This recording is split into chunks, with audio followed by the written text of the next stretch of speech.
Good evening, good morning. Welcome to day 26 of the International Great Black Read Aloud Day. We are excited. We are 26 days into reading every single day this month, something written from someone Black from around the world.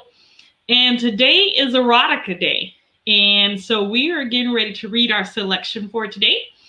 And we want to remind you that you can get all of our readings on from all our various participants on our YouTube channel. Just go to the International Great Black Read Aloud Day. And we are going to read our selection. And our selection for today is Maybe Next Time by Christina C. Jones.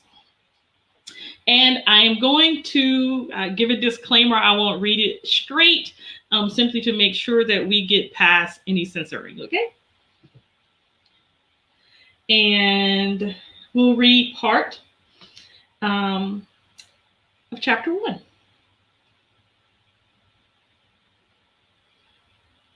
And it starts out Kenza.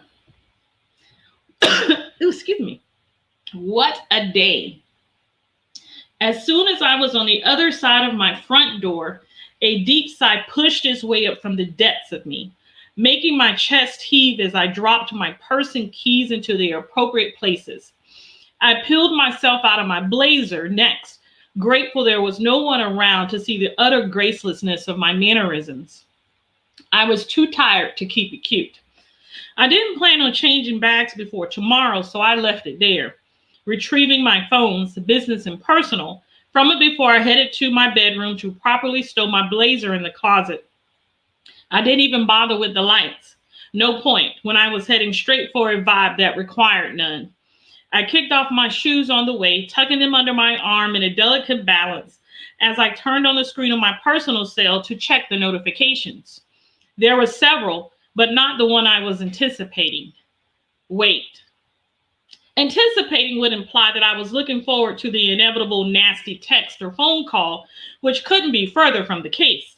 No, I was in fact downright dreading that, but I was a big girl. I could handle it. Long day? My heart lurched to the front of my chest at the sound of any voice other than my own in what should have been an empty condo. An empty condo, and everything in my arms went clattering to the floor. I swallowed hard and turned to the source of my disquiet. What are you doing here, Denver? Instead of answering my question, he simply smirked, barely illuminated by the glow of the city glittering on the other side of the windows, encompassing most of the room. My eyes fell to the tumbler in his hand as he lifted it to his lips, taking a sip of what was undoubtedly, my liquor. Obviously, he decided not to text or call to voice his displeasure. He'd shown up instead, looking better than I wanted him to. He was probably not too far removed from the office himself, still dressed in slacks and a button-up with his tie gone, top buttons open. Even half undone, he was dapper. His fingers and wrists glittered as he moved, shifting positions for another drink. I could tell by the way he was holding his shoulders. He wasn't pleased at all. I got an interesting visit today. His gaze locked with mine in a challenge. Who would look away first? Oh, his eyes narrowed dangerously, and his full velvet soft lips spread into the kind of slick smile that preceded the kind of chuckle that left little to no ambiguity. This wasn't funny. Is that how we're doing this? Really, sweetheart? I'm not your sweetheart, I snapped, moving past him to stalk my way to the bar he'd apparently helped himself to. And you're not supposed to be here. Okay. His voice came at a distance, letting me know that he hadn't moved from his perch in the door to my home office, where he'd probably been waiting, in the dark like a freaking creep. I'd walked right past that door and hadn't even registered his presence, too exhausted and distracted to be on my toes as I probably should have been. Otherwise, I might have tased him. Instead, I just poured myself a drink, what I'd been planning to do anyway, after a long shower before his rude interruption. You may want to eat something, he spoke up, from closer this time. I could feel him moving in, the heat emanating from his body, making my nipples harden. I hated myself for it. I can handle myself, I snapped, tipping my hand to let a little more of the Kimball bourbon drop into my glass as a way of making some kind of childish point, I guess. When I turned around, drink in hand, he was right in front of me. He was pissed. Maybe not obvious to anyone else, but clear to me from the tight set of his jaw, the darkening of his irises, and just his energy. So you remembered to eat dinner today then? He asked, even though we both knew the answer to that. Defiantly, I took a hearty swig from my glass, staring right at him as I did so. And then I stepped around him, setting a course for my refrigerator. An argument could be made that I was a brat, but I wasn't a stupid one. You're really a piece of work, you know that? He asked, following me into the kitchen. I huffed, and you're really a piece of... I stopped, turning to face him, and he was right there, waiting on me to finish that statement. I didn't, but shook my head. Again, you weren't supposed to be here. Where should I be then, huh? Hell, maybe? I'm sure they're looking for you. I shrugged, then turned back for my original destination. Funny. Not trying to be funny, I told him, pulling the refrigerator open so I could survey the contents. I'm dead serious. Behind me, Denver chuckled. Nah, sweetheart, I definitely think you're trying to be funny.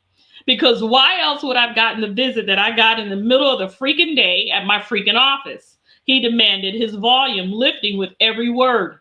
I turned to him, schooling my features into as neutral of an expression as I could, refusing to give away the fact that my heart was racing.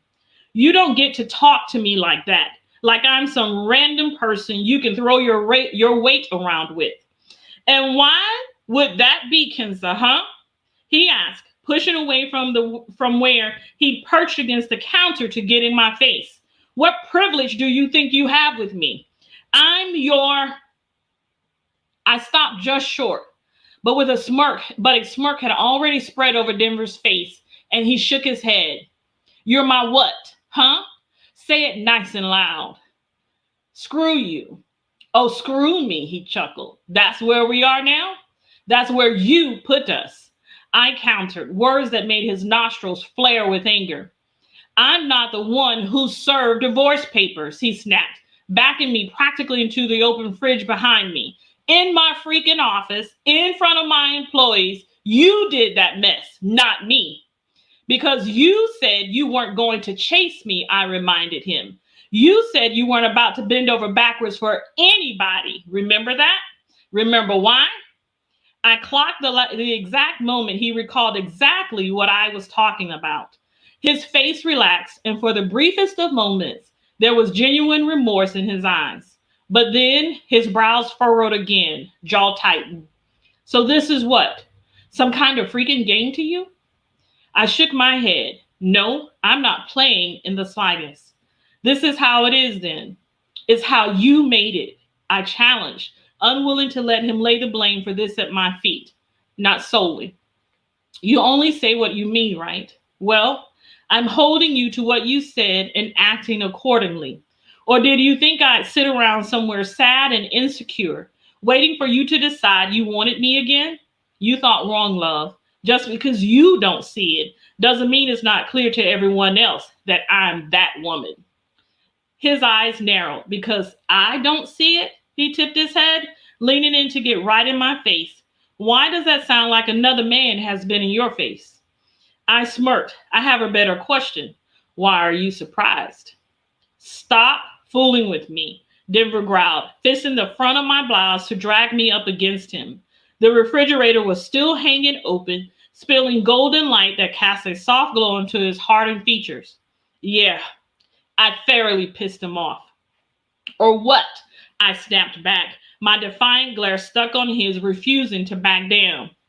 A slow smirk spread across his lips as his grip on my shirt tightened, and I hated the traitorous arousal building between my legs. His free hand slid down my thigh, then back up under my skirt. The heat of his skin was a delicious contrast against the frigid air emanating from the open fridge door. You're still mine, Kenny, he sneered, just inches from my face. I reached up between us, grabbing him by his undone collar. This close, I could smell the bourbon on his breath and wondered just how many he'd had while he waited for me in the dark. For now, yes, but not for long. I wasn't surprised that he kissed me.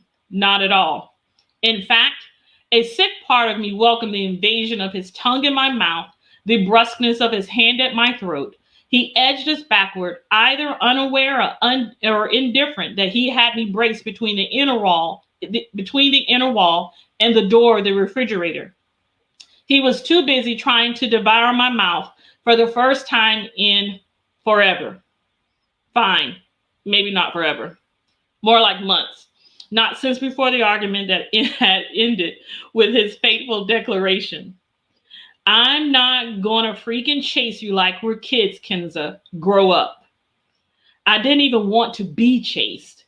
But the fact that he'd reduced the actual issue to that and then declared it beneath him, well, life was too short. What he was unwilling to do, another man certainly would. I was pissed off too. I have read from maybe next time a Vegas Nights Novella by Christina C. Jones. For today, which is our erotica day, and I would tell you it's pretty tricky to read something when you're having to read, make sure you say the right word so you don't get censored.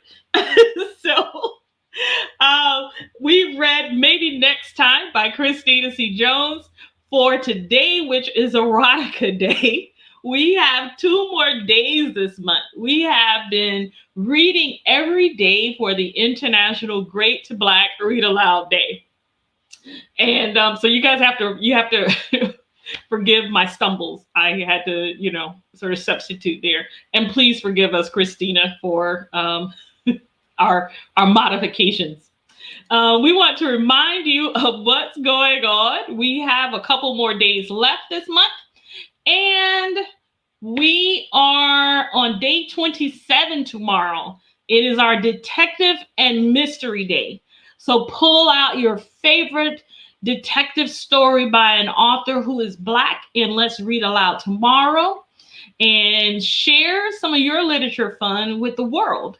And we'll be back tomorrow for Detective and Mystery for day 27 of the International Great Black Read Aloud Day. We thank you for joining us for another day, and we hope that you have been enjoying all of the various readings from authors and just readers and just people who want to share the joy of the written word, because all month long we are giving voice to words written by Black people around the world. This is the International Great Black Read Aloud Day, and we'll see you tomorrow. Bye-bye.